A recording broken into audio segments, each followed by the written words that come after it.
For most of my life, I called myself a procrastinator with potential. I was the person who loved planning my transformation at 2 a.m. New routines, new goals, new apps, and then snooze my alarm until 10. Every broken commitment, every skipped workout, every unfinished project felt like another vote for the story. I don't follow through. From the outside, my life looked fine. I had ideas, opportunities, and people who believed in me. On the inside, every promise I made to myself had a little eye roll attached. You're going to wake up early, sure. You're really starting that project this weekend? Of course you are. My solution was always the same. Make a bigger plan. Buy a new planner. Start a 30-day challenge. Design a morning routine that would impress a Navy SEAL. Each time it worked for a few days and then collapsed. And every collapse wasn't just a missed habit. It was another piece of evidence for a painful identity. I'm the kind of person who can't be trusted with my own plans. Then one morning, already late again, I opened my notes app and saw a list called New Me, starting Monday. It was 6 months old. Nothing was checked off. I just stared at it. In that moment, it hit me. My biggest problem wasn't that I didn't know how to change. My biggest problem was that I didn't believe myself anymore when I said, this time will be different. My self-help habit had quietly destroyed my self-trust. So I tried something different. I decided to run a tiny experiment. For 1 week, I made myself a deal. I would make just one promise to myself per day. It had to be so small I could keep it even on a bad day. And it had to be written somewhere I would see it. That was the entire system. Day 1, drink 1 glass of water before coffee. Day 2, walk for 5 minutes after dinner. Day 3, open my project file and work for 3 minutes. Not 3 hours. 3 minutes. On paper, it was almost embarrassing. But something strange happened. For the first time in a long time, I had a streak of promises kept, not broken. Each tiny check mark was a new kind of evidence. Evidence that sometimes when I say I'll do something, I actually do it.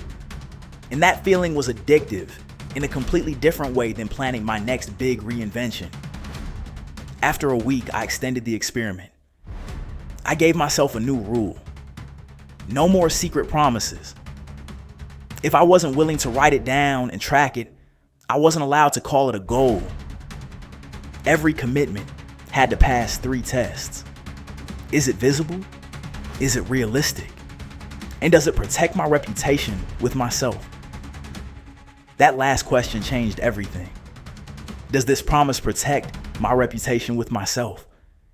Instead of chasing 100 ambitious goals, I was protecting one relationship, my relationship with my own word. Over the next months, something subtle but powerful started to happen. I didn't wake up one day as a completely different person, but my decisions slowly changed. I stopped promising 5 gym sessions a week and committed to 2 I knew I would actually keep. I stopped saying I'll get that to you tomorrow if I knew tomorrow was already full. My goals got smaller on the outside, but bigger on the inside, because each one was a chance to prove something to myself. And as my self-trust grew, my life began to move. I finished a certification I'd been avoiding. I launched a small side project I'd been planning for years. I finally messaged a friend I kept meaning to reconnect with. None of these happened because I discovered the perfect productivity system. They happened because my brain was slowly updating its story about me.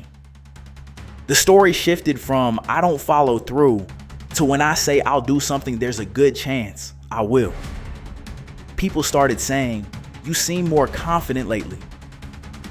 But confidence wasn't the goal.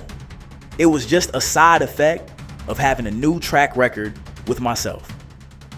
Along the way, I realized something simple. Most of us don't have a motivation problem. We have a self-trust problem. We keep trying to build a skyscraper of habits on a cracked foundation. Every time we make a huge promise and break it, the crack widens. Every time we make a small, honest promise and keep it, the foundation gets a little stronger. So if you recognize any part of my story in your own, here's the challenge I want to leave you with. For the next 7 days, give yourself just one written promise per day. Make it tiny. Make it realistic.